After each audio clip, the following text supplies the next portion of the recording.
Dear friends, we continue our reflections on the writings of St. Paul. Today's reflection is on Ephesians 4:2-7. Dear friends, today's reflection is on Ephesians 4:2-7.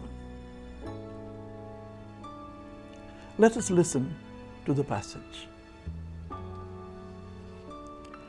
As a prisoner in the Lord, I beg you to lead a life worthy of the calling to which you have been called, with all humility and gentleness, with patience, bearing with one another in love, making every effort to maintain the unity of the Spirit in the bond of peace. There is one body and one Spirit, just as you were called to the one hope of your calling. One Lord, one faith, one baptism, one God and Father of all, who is above all, and through all, and in all. But each of us was given grace as Christ apportioned it. The word of the Lord. The theme of our reflection today is lead a life worthy of your calling. The word calling, what does it bring to your mind? Is it something that's got to do with priests, nuns, those who receive a call to consecrate themselves to God? Yes? Well, I have news for you. If you are baptized, you are already consecrated to God. And you are called.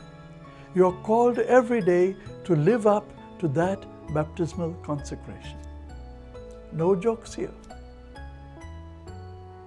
As people living in today's world, we are surrounded by messages telling us how we should look, how we should act, and how we should live. But in Ephesians 4:2-7, Paul gives us a clear and powerful teaching. He says, you've been called by God, and your life should reflect that calling. What does that mean? It starts in the very first verse, where Paul urges Ephesians precisely to live a life worthy of the calling you have received. That calling is not about becoming famous, rich, or perfect. It's about living in a way that shows the world who you really are.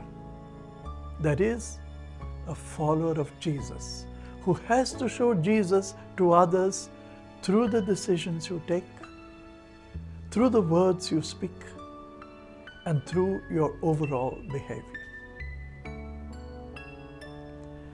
My dear friend, you've been chosen, loved, and saved. And now you are invited to live like you have been chosen, loved, and saved. Paul goes on to describe what kind of life the baptized person needs to lead. He says, be completely humble and gentle. Be patient, bearing with one another in love. Let's break that down. 1. Humility. To be humble means to stop putting yourself at the center of everything.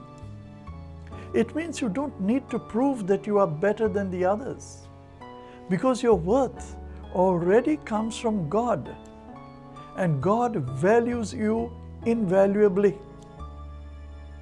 People's valuation of you is of no consequence. In a world that encourages self-promotion, humility simply tells you You don't need to be first. You just need to be faithful. 2. Gentleness. Gentleness is not weakness. It is strength under control. It is choosing not to lash out at a person who makes you angry. And that surely requires a great strength. It is speak the truth with kindness, not harshness. There must be gentleness in your tone while talking to others, and also in the messages, WhatsApp texts and posts that you send to others. That's how Jesus lived, gentle and meek of heart. And that's how you are also called to live. 3. Patience and love. Patience is hard. Whether it's with your siblings, your companions at work, or even with your parents or grandparents. Think of a grandpa or even your aging mother who has dementia and who keeps shouting at you without any reason. It's not always easy to exercise patience, to understand, to forgive. But love can do wonders, and we all need to give more room for love in our lives. When Paul tells us to bear with one another in love, he's telling us to carry one another's burdens, not to judge or avoid people, but to love and support and forgive them 70 times 7. 4. Unity and peace. Paul continues, make every effort to keep the unity of the Spirit through the bond of peace. Unity does not mean that we should all think alike or act alike.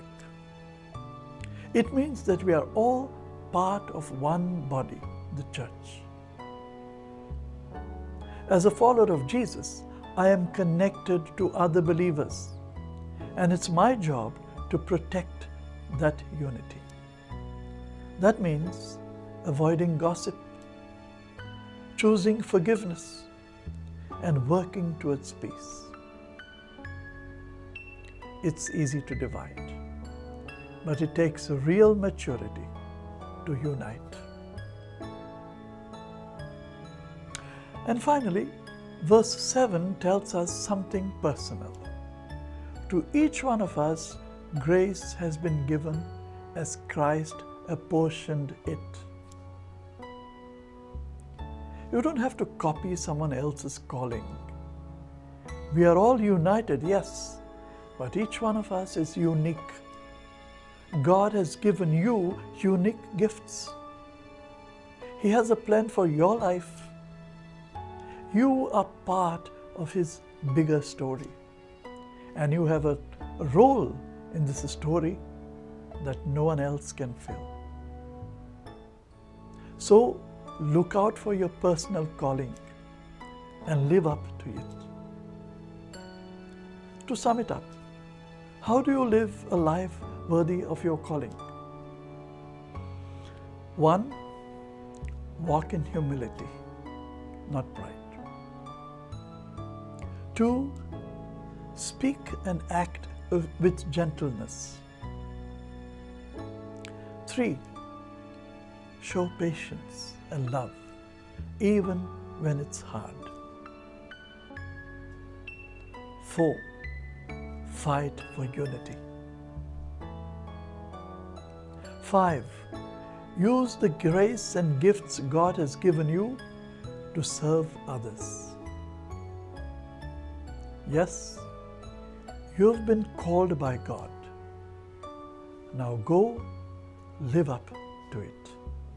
I strain ahead to the finish line to fulfill the mission Christ entrusted.